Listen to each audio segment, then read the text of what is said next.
एक और चीज़ बताएँ, आपने तो फिर भी 10 साल देखे हैं यहाँ पर यूएई में मार्केट को, लेकिन अगर मैं बात करूँ, जब यहाँ पर हमने स्लम्स भी देखे हैं, जहाँ पर हमने जो जो एक बहुत बड़ा 2009-8 के 8-9 के अंदर जब ओवरऑल पूरी दुनिया में प्रॉब्लम आया था, तो यहाँ पर भी आया था।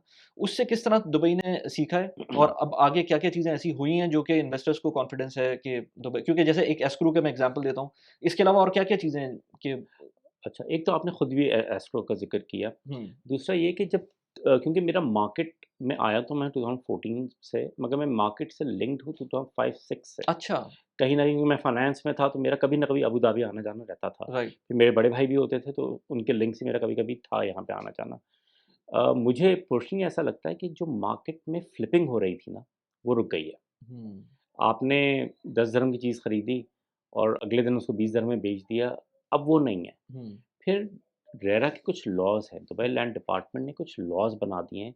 अब आपके लिए फ्लिपिंग इतनी आसान नहीं रही। एटलीस्ट 30 टू 40% जब तक आप डाउन पेमेंट नहीं देंगे, और इसीलिए अब मार्केट मैच्योर हो रही है। राइट, क्योंकि फ्लिपर्स अब मार्केट में नहीं है। राइट, बहुत कम जगहों पे आपको ऐसा लगेगा, बहुत कुछ स्पेसिफिक प्रॉपर्टीज़ में आपको लगेगा कि फ्लिपिंग बहुत जल्दी हो रही है। हुँ, तो रीसेल जो है ना, वो तकरीबन ट्रांज़ैक्शन उसकी 1 साल ले ले लेती है। जब फ्लिपिंग होती है ना मार्केट, तो वो रियल एस्टेट मार्केट नहीं होती, वो स्टॉक मार्केट होती है। हुँ, और दुबई एक टाइम पे ऐसा था, जिस वक़्त मैं आया हूँ तब भी था। मगर अब अगर आप कहें ना, तो बहुत वक़्त के हिसाब से बहुत मैच्योर मार्केट हो रही है। तो फ्लिपर्स मार्केट से निकल गए और मार्केट मैच्योर होते-होते आहिस्ता-आहिस्ता अब एप्रिशिएट कर रही है। राइट, अब अगर आप सिर्फ़ पाम की एक मिसाल ले लीजिए, मैं आपको 2018-19 की बात बता रहा हूँ, एक विला आया, टाउन हाउस आया मेरे पास पाम में। एक स्पेसिफिक कम्युनिटी पाल्मर रेजिडेंसेस के नाम से। वो उस वक़्त में बेच रहे थे 5.5 मिलियन का 5 bedroom town house on the beach. ठीक है। मगर अगर आप कम से कम इस वक़्त में लेने जाएँगे और लिस्टिंग देखिए, तो 20 मिलियन का है, ओह! 4 टाइम्स 4 टाइम्स। विदिन 5 अच्छा, इयर्स। जो गार्डन होम्स या सिग्नेचर विलास जो कि प्रॉपर्ली रेनोवेटेड भी नहीं हैं, वो भी इस मार्केट में 40 से 50 मिलियन के बिक रहे हैं, जो हुँ, कि आराम से 13 से 15 मिलियन के रीसेल हो रहे थे। हुँ, हुँ, तो ये मार्केट का एक बहुत बड़ा फ़र्क है। फिर अगर आप उसके बाद देखें, तो अभी पाम जबल अली आया।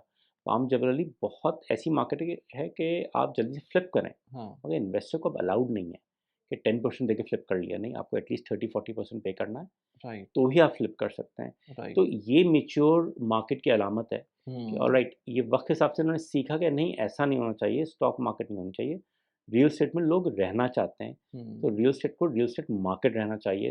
तो अब दुबई गवर्नमेंट ने एक स्टेप लिया कि ऑलराइट, एक रेंटल रिटर्न इतना होना चाहिए मार्केट का, जो कि एक डिसेंट प्रॉफिट्स मिलने चाहिए इन्वेस्टर्स को, और एक एप्रिसिएशन वैल्यू भी इतनी मिलनी चाहिए। हुँ, तो ये एक राइट, चीज़ मैं कह सकता हूँ। और राइट, फिर सबसे बढ़ के ये कि इन्वेस्टर का पैसा पहले इनको पता ही नहीं था कहाँ जा रहा है। अब जो पैसा जा रहा है आपके पास, वो एस्क्रो अकाउंट में है।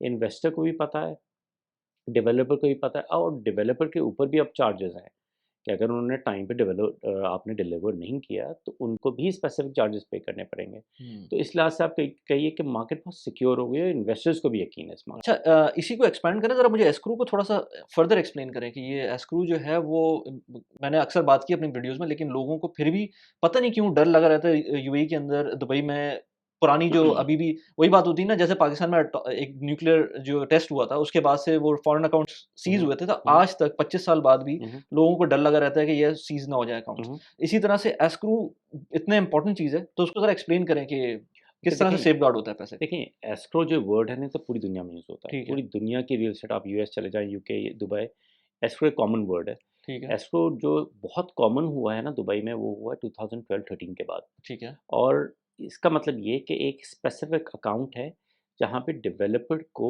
इतना स्पेसिफिक अमाउंट डालना है, वो वेरी कर सकता है।